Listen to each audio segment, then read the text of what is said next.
દાહોદમાં આજે ગાજવીજ સાથે પ્રચંડ વાવાઝોડું ફૂંકાયું હતું ને ત્યારબાદ વરસાદ પણ વરસ્યો હતો, પરંતુ આ પ્રચંડ વાવાઝોડાએ ઘણી જગ્યાએ તારાજીના દ્રશ્યો સર્જ્યા હતા।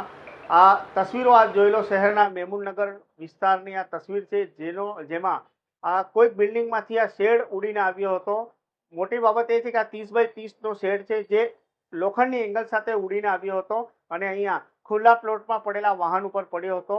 અને આ જે સમયે આ શેડ પડ્યો હતો તે સમયે વાહનમાં બે વ્યક્તિઓ સવાર હતા, તેઓ પણ ફસાઈ ગયા હતા।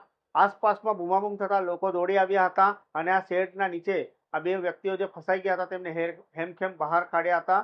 સદભાગ્યે આ બનાવમાં પણ કોઈ જાનહાનિ બનવા પામી નથી। તેવી જ રીતે ઝાલોદ રોડ પર ટ્રાન્સફરી હોલના સામે જે ખુલ્લા પ્લોટમાં શેડ બાંધવામાં આવ્યો હતો, આ વિશાળ શેડ પણ લગભગ 100 મીટરથી વધારે સુધી ઉડીને ગયો હતો। અને મોટી બાબત અહીંયા એ હતી કે લોખંડની વજનદાર ગડર પણ આ વાવાઝોડામાં નિસહાય સાબિત થઈ હતી અને શેડ અને ગડર પણ દૂર દૂર સુધી ફંગોળાઈને પડી હોવાની દ્રશ્યો આ તસવીરોમાં આપ જોઈ શકો છો।